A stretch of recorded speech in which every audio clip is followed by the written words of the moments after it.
And now I'd like to introduce founder of Evil Genius Leadership Consultants, Jason LeDuc. Hi, good morning, everyone. As Pamai said, I'm Jason LeDuc. I'm the founder of Evil Genius Leadership Consultants, and I'm here today to talk to you about how to have a competitive edge, or more specifically, how to consciously develop your own competitive edge for your business.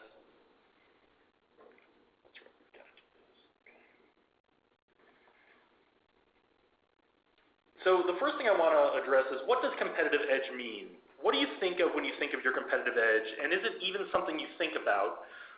Or is it something that you're able to describe to your potential customers, your employees if you have them, or even potential investors in your company? Because when you're looking for investment, you may have a great idea, but investors aren't just looking at the idea that you have, they're looking to invest in you as the entrepreneur or the founder or the leadership team of your business. So when it comes to competitive edge, the way I think of a competitive edge is the reason people want to do business with you, or why they should be doing business with you instead of someone else. Put another way, your competitive edge is what's unique about you and your business, and it's what you offer that no one else can offer. And it sounds like it's something that's really simple to do, but it's really not all that easy trying to consciously work through what your competitive edge is and how to describe it to others. And I'm sure you've seen lots of books or training products that show you how to have a competitive advantage, how to dominate the competition in your business, etc. And a lot of times we'll look at these and we'll find these ideas offer us some decent advice or some skills or tools that we can use, but we find that the method presented doesn't really work for us or our business, or sometimes we're even uncomfortable following the advice that's in these books and products. And the main reason for this is that these are usually books and products or advice about someone else's competitive advantage that they've developed. And while we can always learn from others and adapt their success to help us build our own success, to really develop our competitive advantage, we need to figure out what it is that makes us truly unique and our business truly unique, and not try to use someone else's competitive edge as a crutch. In order to do this, we need to do some self-reflection about the kind of leaders we want to be, the kind of business people we want to be, and the kind of businesses we want to run. And we do this by consciously considering what it is we're trying to accomplish with our business, how that fits in with our values, and what traits and skills we need to make it happen. And if we answer these questions honestly and thoroughly, it'll be much easier for us to articulate and demonstrate our competitive advantage to others. And there's a lot of different ways to go about defining this and articulating this. I like to start with defining what our mission statement is, or what our mission is, and why we started the business that we started in the first place. Most of you have probably written down a mission statement or a vision statement for your business, so if you've already got that done, that's great. And if what we're talking about here today is helpful, it never hurts to go back and look at it and maybe tweak it a little bit. But in my opinion, having a mission statement is critical to keeping yourself focused on what it is you're trying to do. I look at the mission statement as a very clear description of what is the good you're trying to do in the world. You want to be able to really clearly frame your mission and why it's important in your own mind, and be able to articulate it to others clearly so that they can remember it and share it with others without misinterpreting or changing it. And this is especially important if you've got employees in your business, because you want them to really understand it and how it fits into your competitive edge. You definitely want your employees to be able to tell potential customers why they should do business, with your company, and not with someone else. So just really quickly, to give some examples of some mission statements that I think are really good mission statements, the first one I've got is Google. And their mission statement is to organize the world's information and make it universally accessible and useful. And the other one I use as a really clear, a really good example of a mission statement is John F. Kennedy's statement, his speech about challenging the nation to put a man on the moon. And if you go back and you watch that speech, it's a very powerful speech. But the sentence that really stands out in that speech is, I believe that this nation should commit itself to achieving the goal before this decade is out of landing a man on the moon and returning him safely to Earth. These are really good mission statements because they're clear and they're concise and they're really descriptive about what they're trying to accomplish. Thinking back to that idea of what is the good you want to accomplish in the world, these two examples bring that across very easily, very clearly.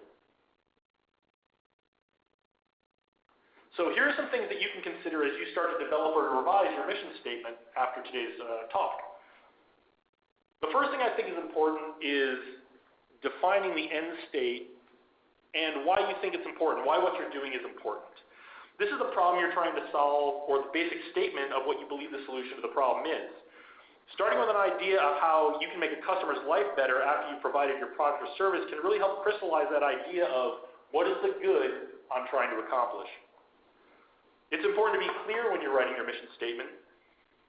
You need to choose your words carefully, and it's important to make your words specific and really hone them to get across your exact meaning, in order to really be able to get these ideas across to others so that they understand why they should do business with you. They need to be really clear to you and to the customer, and this will also help you with the next step, which is to be concise. Try to keep it short, just a sentence or two that you and other people will be able to repeat in their own minds and to others. A good guide is, can you fit it into a tweet, right? 140 characters is not a lot of space, but if you can express an idea in 140 characters, that's a very excellent skill to have, to be able to express ideas concisely. So when it comes to your mission statement, 140 characters is probably a little unreasonably short, but if you can get your mission statement down to one or two key sentences that describe this idea of what it is you're trying to do and why it's important to the world that you get it done, that'll go a long way for you. If your mission statement is 2 or 3 paragraphs, and I've seen mission statements like this, if your mission statement is 2 or 3 paragraphs long, people will have a really hard time remembering it, and there'll probably be some different interpretations of what you really mean in your mission statement. Putting all these 3 ideas together will really help you make your mission statement memorable. In addition to being clear and concise, try to use active voice and choose words that convey your passion for your business and what you're trying to do and why it's going to make the world a better place. And that'll really make it stick in other people's minds.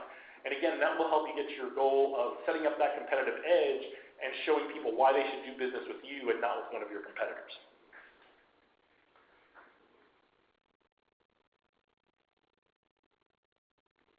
Vision statements are really similar to mission statements, but I look at them as a little bit different animal than a mission statement. The mission statement is really kind of the practical nuts and bolts. This is the what and the why of what we're doing. The vision statement is really how the completed or the completed mission or the completed goal looks and feels. Vision is what connects you personally to your mission or why you've put together your business, and it shows how you believe the world looks like a better place in the future as a result of your efforts. Your vision statement is a chance to tell the world not just what you think the basic physical substance of your business is, but the aesthetic aspects of it as well. And this is where you really get to connect with your customers on a human level and help them understand your competitive edge by harnessing the power of their imaginations about your business and what you provide. So some good examples of vision statements that I've seen out there. The first one is Habitat for Humanity, and their vision statement is a world where everyone has a decent place to live.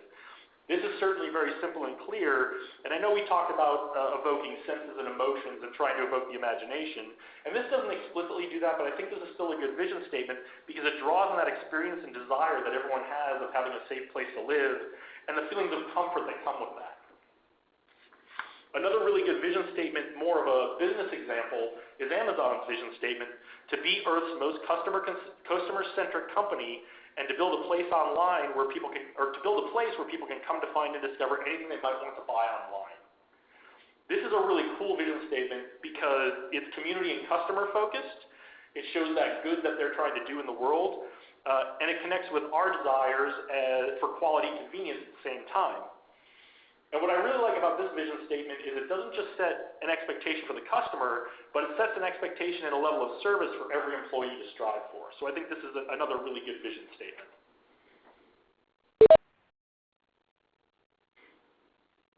So some tips you can use when writing your vision statement, again, to combine with your mission statement and start to develop what your competitive edge is. Consider carefully who benefits from completing your mission, not just your team or your company, but what is the good that comes about in the world by successfully achieving what you set out to do? Some practical steps you can take is kind of sit down in a quiet place, project your thoughts into the future to a time when your mission has been achieved, when you've done the business, when you've attracted the customers you want to attract, and you've completed your service for them. Engage all of your senses and see, hear, touch, smell, taste what that success looks like. If you're selling a product, how does the finished product look? What does it sound like? What's the texture of it? Are there smells, tastes, sounds associated with the way you view the finished product? What are the emotions the customer should feel when they've received the finished product from you and had a chance to use it? And then translate these thoughts and feelings into words to share with your employees and customers. Be as vivid as possible in describing the various physical and emotional aspects of what the completed mission will bring forth into the world. And try to get others to picture it in their minds as completely as you were able to picture it in yours. Now, some businesses consolidate their mission and vision into one statement, and that works just fine. The important thing is capturing what you're trying to do and why it's important on both a practical and an emotional level to show your potential customers why they should choose you over your competition. What about what it is you're trying to do in the world, and what about the way you're bringing it into the world makes you unique, and that's where you start to develop your competitive edge.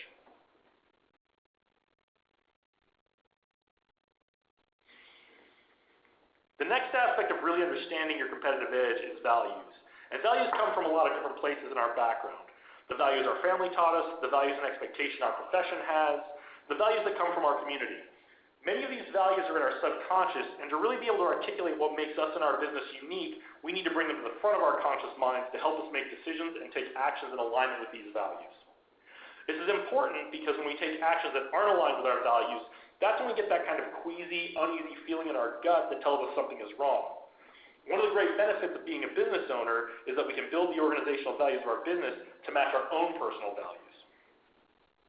There's often a lot of discussion about what should be a core value and what shouldn't be a core value, but when it comes to your personal core values, it's important that you choose 3 or 4 ideals that really mean the most to you and drive your actions and decision-making process. Some examples of common core values are integrity, loyalty, service, excellence. You'll see these in a lot of corporate core value statements, a lot of big business core value statements, even in the government. When I was in the Air Force, our 3 core values for the United States Air Force were integrity, service, and excellence. So here's an exercise you can do to start bringing your core values to the front of your mind. Just like with the vision statement, set aside some time, maybe about half an hour, in a quiet place where you won't be affected by outside influences. Get something you can use to record your thoughts, pen, paper, your laptop, your phone if you want to do using your own voice is a great way to do it. And think about behaviors that you or others exhibit that you believe lead to successful outcomes and interactions with others. These could be leadership situations or just personal situations. Examples could be speaking honestly, helping others, supporting others in their endeavors, etc. And write these down or record them in your voice recorder as they come to mind. Once you have your list of successful behaviors or behaviors you believe lead to success, prioritize them with the most important at the top in your list in descending order. And you may find that a bunch of these, you're probably going to find that a bunch of these are very similar to each other, and you can kind of group those together. And what you're going to try to do next is for every grouping of successful behaviors or positive behaviors, you're going to try to associate a single word representing the value for each of those behaviors or those groups of behaviors. And if you need 2 or 3 words, that's okay. If speaking honestly and being transparent are at the top of your list, integrity is a single word you can use to represent the value behind both of those behaviors.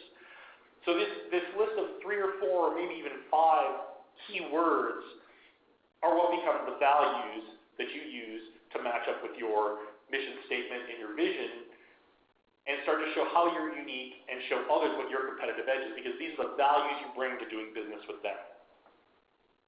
If you have more than about 5 on your list, you might consider regrouping some of them under other values that are higher up on your list, if that makes sense. But if you have more than 5, that's okay. This is your list and your competitive edge, and the goal here is to bring the ideals you truly believe in to the front of your conscious mind. Once we've identified what our values are, in order to make them part of our competitive edge, we need to exhibit them through our daily actions and interactions with others, and we do that through developing traits and behaviors. So traits are parts of our nature that allow us to align our actions with our core values, and in order to really take advantage of our competitive edge and what makes us and our business truly unique, we need to recognize the traits we already have and consciously develop traits that are in alignment with our values. Otherwise, people find this not to be genuine and authentic, and it'll be much more difficult for us to convince them of our competitive edge and convince them that they should do business with us. So we're going to talk about skills here in a bit, but traits are different from skills. Skills are more technical, traits are more behavioral, but both can be learned. And there's some debate on that, but the research is starting to show that behavioral traits can be developed and learned over time with significant hard work in developing good habits. Developing some skills may be fairly easy depending on how difficult that skill is to master and how deeply you want to master that skill, but developing traits takes much more time and commitment. Traits aren't just the personality qualities you're born with, so if you find there's a trait that would benefit your competitive edge, you can definitely foster that, but it'll take time and some behavior modification to acquire those good habits to exhibit that trait that we talked about. Some traits that could be advantageous to your competitive edge: maturity. And maturity is a great trait that I like to talk about because by its very definition, you can't be born with maturity. Maturity is a trait that you learn and develop over time.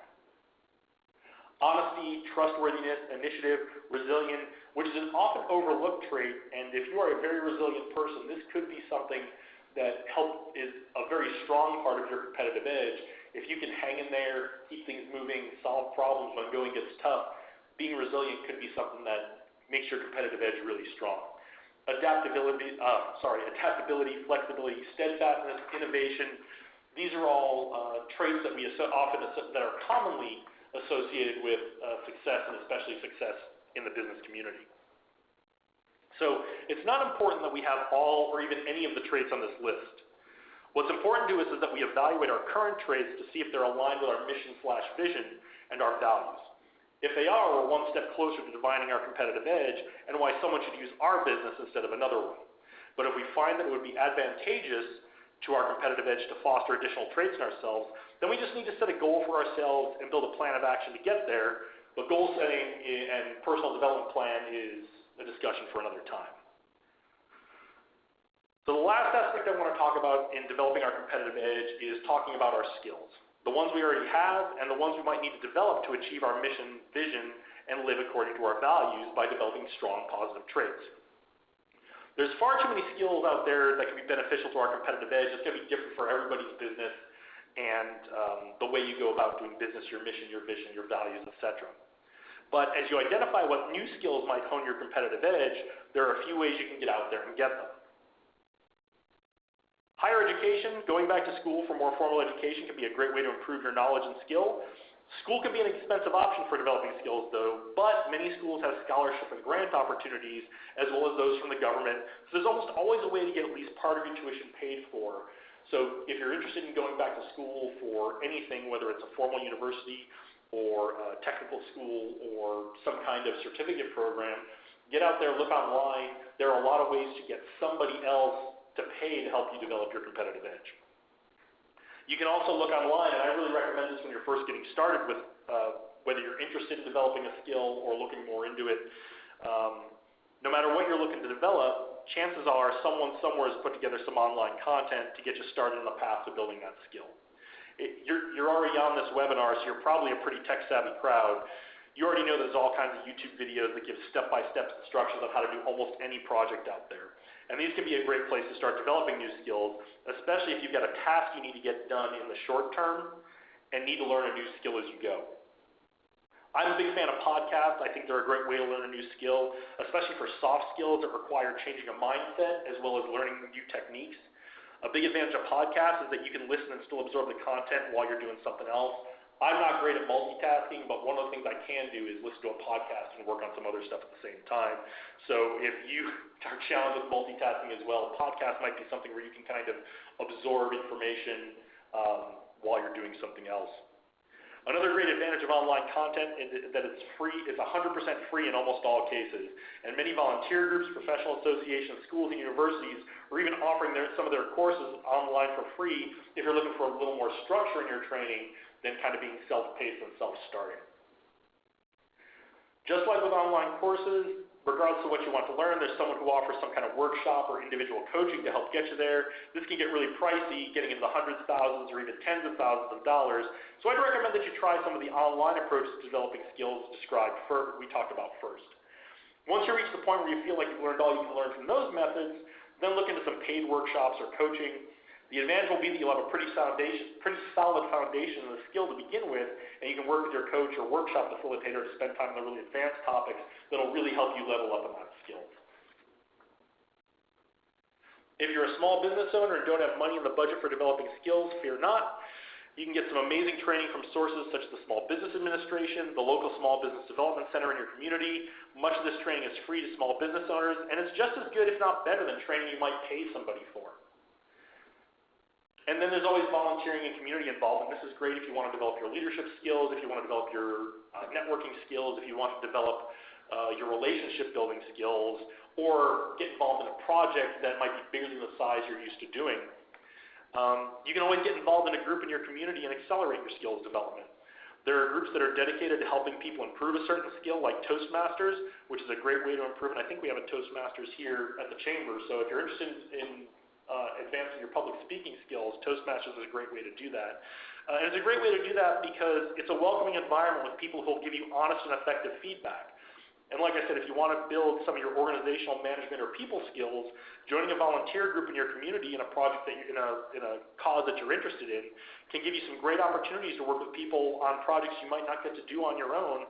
Plus, you'll feel pretty good about yourself for giving something back to the community. So I hope this was helpful in defining your competitive edge and what makes you and your business unique.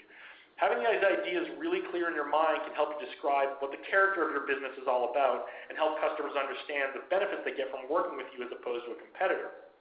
And the idea here is we start with what it is we're trying to do, and we pull that, and why it's important, and we pull that thread through all the way through why this is important to me, why it's important I do this to the world, and my values of what my beliefs are, and then we develop, we look at our traits and what makes me who I am, and then talk about some of the things.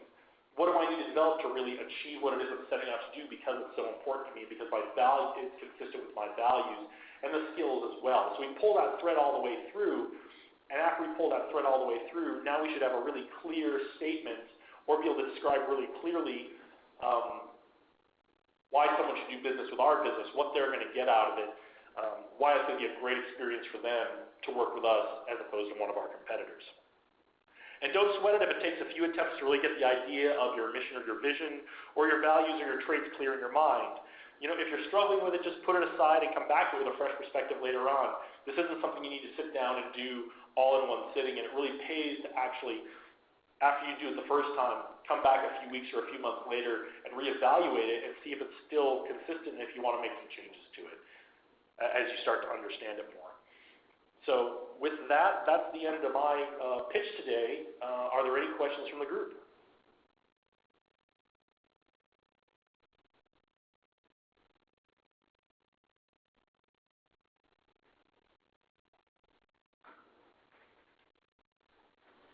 Okay, I'm not seeing any hands raised or anything in the chat box at this time, so I think Jason was pretty thorough, and I just wanted to take this opportunity to thank Jason once again and Evil Genius Leadership Consultants for hosting this week's Chamber University.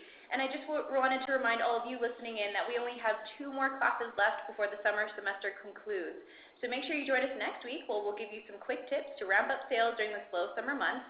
And once again, thank you all and enjoy the rest of your day.